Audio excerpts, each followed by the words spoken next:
Well, that press conference was something else. That press conference was something else. If y'all don't know what I'm talking about, did y'all not look at the title and the thumbnail? It was the KSI versus Tommy Fury press conference with Logan Paul versus Dylan Dennis as the co-main. They just had the press conference, and it was the definition of a YouTube press conference, and it was great. It was great. It actually was. It it started off with Dylan Dennis obviously coming in first. He came in with wearing a hat that looks a little bit too familiar to take a shot at Logan Paul. Obviously, then Logan Paul came out, KSI, Tommy Fury, they all came out, they all sat down, they were all ready to start talking shit to each other, start talking trash, start getting questions answered. Logan Paul came out with props of his own with Dylan Dennis bringing that hat. Logan Paul came out with a poster that showed Dylan Dennis getting choked out by a security guard who was a part-time security guard and a full-time chocolatier, apparently. And they obviously had that back and forth.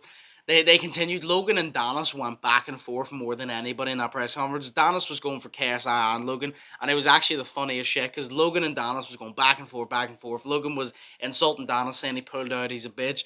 Dennis was insulting Logan's fiance, as he's been doing. Some people's obviously saying it's too far, but Dennis is trying to troll Logan, trying to get under his skin, and I think he actually is doing it. One thing I will give to Dennis, I think in Logan and his exchanges, I genuinely would say that Dennis got the upper hand on that. I think every time Logan got a good insult in, Dennis just got a better insult in because Dennis was just talking. Like, Dennis had no filter. He was going in. And although I'm not a fan of Dylan Dennis, it was entertaining. He is an entertaining man, especially when it comes to building up a fight. So them two were going back and forth. KSI and Tommy Fury, we found out it is 6 rounds. Which I think is kind of disappointing because Tommy Fury said it and it does look bad on KSI in my opinion. Tommy Fury literally said that, he fought Jake Paul for 8 rounds and KSI's asked him for 6. And then obviously Jake Paul's last fight with Nate Diaz was 10 rounds. And KSI's obviously fighting 6 rounds against Tommy Fury when Jake fought 8 rounds against him. I already said this. It doesn't look good. KSI's using the excuse of, I don't need 6 rounds. I'm gonna knock you out early. Tommy Fury says it doesn't matter about 6 rounds, gonna knock you out early, but you didn't want the 8 rounds, so they were going back and forth with that. And I do believe them. I don't feel like the 6 rounds will matter because I feel like this is gonna be a fight where JJ puts the pressure on, he comes forward. Tommy Fury said in an interview after, that he's learned from the Jake Paul fight and he's going to put pressure on from the get-go. So they're going to meet in the middle, I think, and I don't think it's going to matter if it's 6, 8, 10, or 20 fucking rounds. So they're going to meet in the middle, they're going to do that, but they obviously argued over that. They were all bickering back and forth. John Fury, because John Fury is always there, no matter where you look, like, John Fury is there, regardless. If Tommy's there, John's there. Like, I could only imagine a Tommy Fury's, child's birth. They're just standing there waiting, and the child finally gets born. And before Tommy even gets to say that that's his kid, John Fury just in the background, that's a great child, or something like that, just yelling in the background. He's always there, bro. But I guess he creates some entertainment. Because what he did was he flipped the goddamn table and almost fought KSI, almost fought Logan Paul. John Fury was trying to fight everybody. Where's the surprise here? Yeah, literally, where's the surprise here? He flipped the table. Logan and Dennis, like I say, going back and forth. Logan also brought out a cake of Dylan Dennis KO'd on the floor. And then they started throwing cake at each other. And this is what I mean by this, the most YouTube press conference I've ever fucking seen. Dennis brings up the fucking hat and says, I'm going to do this for the people of Japan. Obviously, talking about Logan Paul's controversy. Logan Paul brings out a poster of that. They literally brought props to the fucking thing. He brings out a cake. They start throwing cake at each other like it's a birthday party for 7-year-olds. And the thing is, it's so stupid, but I love it. It's a lot of people look at the YouTube press conferences like this, see the cake get thrown, see all that happen. And a lot of people go, oh, it's so stupid, they're like children, but that's what makes it entertaining. It's not professional. It's not supposed to be professional of, yeah, I'm going to get in that ring, I'm going to do this, I'm going to do that. Yeah, we want to see you talk shit, but we want to see you just go for each other. We want to see beef, we want to see smoke. We want to know when you get in the ring, it's on sight, and that is it. So whenever they started throwing cake at each other, it was dumb as fuck, but it was entertaining, and that is why. But like I said, John Fury flipped the table. He just got sick of the shit. Flipped the table. Kicked the chairs, him and KSI. KSI tried to get to him, he tried to get KSI, Tommy Fury got involved, Logan got involved, Dennis got involved, continued to go back and forth, and then they all got just removed from the fucking stage. And then it took about 15-20 minutes to be able to get KSI and KSI and Tommy Fury back for a face-off. Face-off, they didn't even get to introduce them. As soon as they went on stage, they went straight up, head-to-head, nose-to-nose, and just started talking shit to each other.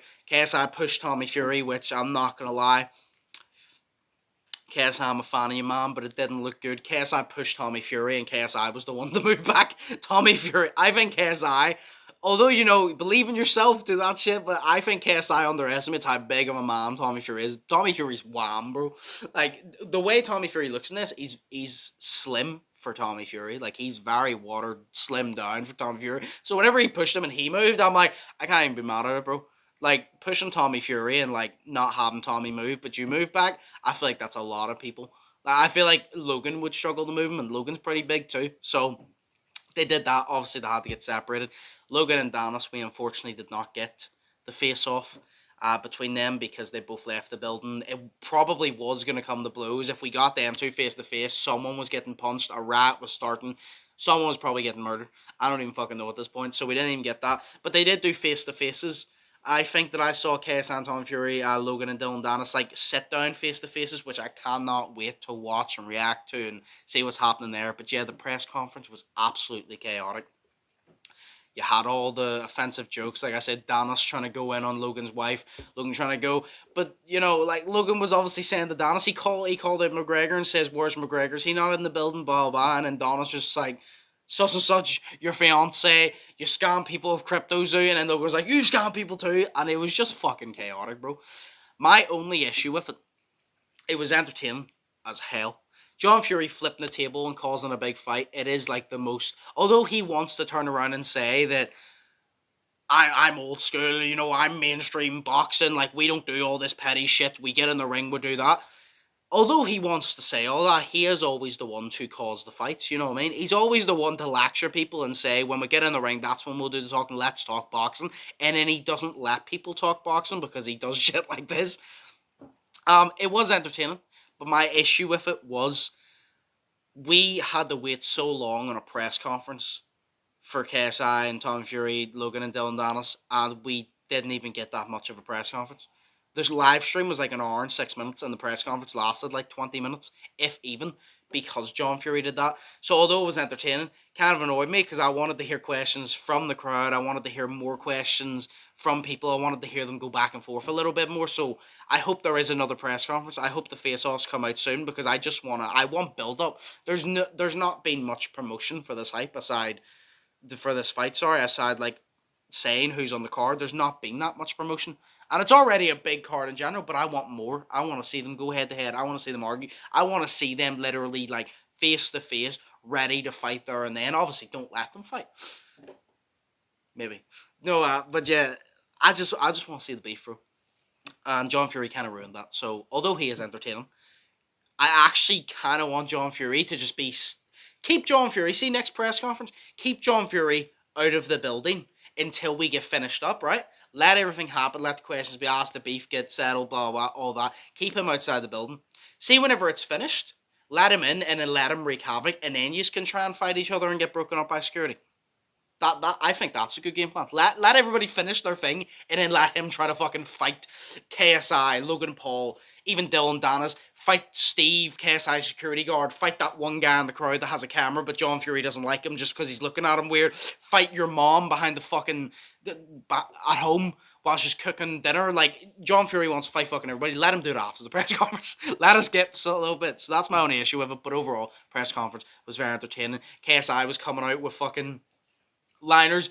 KSI said to Tommy Fury, I am not Jake Paul. I am different. I am the one that can see John Cena. I know Victoria's Secret. And I'm like, what the fuck is going on, dog? What? He didn't go, I'm different. I'm built different. I'm a different breed. I'm going to knock you out. He said, I'm going to be the first man to beat Tommy Fury, but it's the way he said, I can see John Cena, which is a lie because no one can see John Cena. And I know Victoria's Secret. It was just chaotic. It was the definition of a YouTube press conference, and I loved it. Just a few little things of, I'd like to not wait 2-3 months to get a press conference. It's 20 minutes, and then gets cut in half because John Fury decides, yeah, do you know what's table? I don't fucking like this table. I don't like this table either. Just starts flipping shit. But either way, it was entertaining. Cannot wait for the face-offs to come out. Cannot wait for more promotion. Cannot wait for more fights to get announced. There's apparently another big one. Mike Perry is apparently a backup fighter. I thought it was Hasim Rockman Jr. I don't know if he still is, but I know Mike Perry is a backup fighter in case Danis pulls out. So that's interesting as well. But yeah, overall, very entertaining. Let me know in the comments down below what y'all thought of the press conference. Did y'all like it? Did you find what John Fury did entertaining, or did you just wish it went on a little bit longer? You know what I mean? I feel like very mixed reactions about this from people, but let me know in the comments down below, like I said, what y'all thought. As always, it was entertaining. Hope y'all are thinking positive and testing negative. Hope y'all have an amazing day, amazing week, and an amazing week. And without further ado, we're going to be making more content on this coming up, so don't worry about that. But for now, stay safe. I'll see you in the next one. So, peace.